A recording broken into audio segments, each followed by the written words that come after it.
I just recently put out a tutorial for ground and pound. I felt like it was a area in the sport that was extremely lacking and was just a little bit behind technically, and I saw some holes that I thought that I could fill in some gaps and create a system that anybody can follow, that's applicable for MMA fighters, combat jiu-jitsu athletes, and then also those BJJ guys that want to keep an opponent grounded, that doesn't necessarily want to stay on their back. Like I think we're seeing a lot more in the higher weight classes, particularly in sub only, that guys aren't just voluntarily playing guard now. A lot of times they're getting back up to wrestle, or they want to be on top. And so the old agreement of you're going to play guard and I'm going to play top is not necessarily happening all the time anymore. So I think it has its applications for everybody.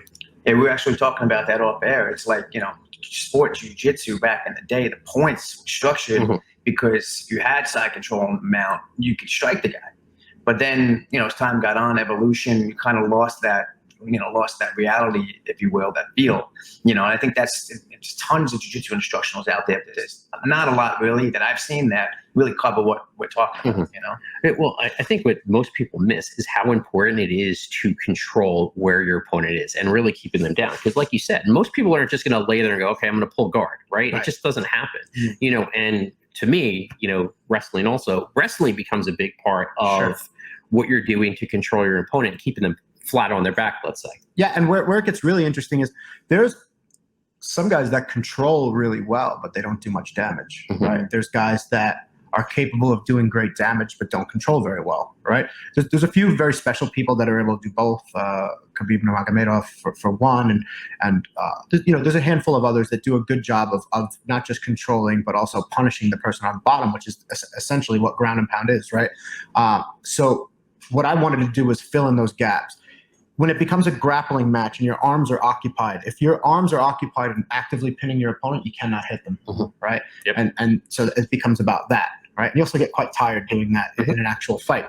The opposite of that is I'm solely controlled on damage, and I don't do any job controlling the bottom person. They're easily able to clear that bottom leg and get themselves back up. And so what I've done is gone ahead and created a system where you can actually control the bottom person with primarily using your legs and a few different concepts that you can check out in the course, so that you're creating control and damage and hovering between the two, so that there's constantly a system of bottlenecking, right? So bottlenecking is like, I want to force somebody into a narrow corridor where their options get few, right? And so if your options are few, then it's much easier for me to predict where you're going. And if I've done it enough times, I'll be able to make those predictions a little bit more accurately and ultimately pushing towards a finish. So even besides with ground and pound, right? Even if you're setting up a submission, isn't it sort of the same concept, right? Like you're controlling, and then now you got to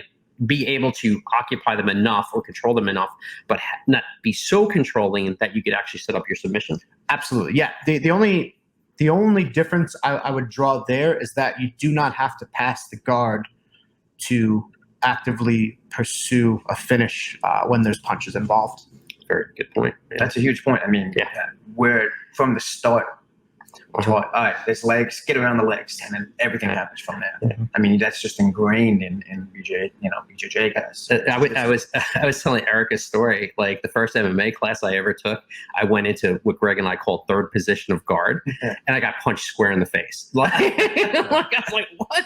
My guard didn't work. What's the quote, Eric? Every time you get hit in the face, you lose a belt. Drop a belt. Dude, and it sucked because I was probably a blue belt then. I went all the way back to white.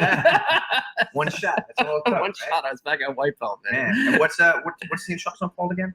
Simple, effective violence, ground and pound. So simple, effective violence is the tagline of my submission grappling system, and then this is obviously a ground and pound course. And it's a specific website, right, where people can get that? Yes, I'll drop the link. So it's EU Subgrap, but I believe there's like a course in front of it. So we'll drop the link. We actually filmed some couple of unique concept technique videos before we started this podcast. Make sure you guys keep a lookout for that either on their Jiu-Jitsu Motivation website or social media, and Eric's social media, which is Eric the Gentleman. Eric the Gentleman, yeah.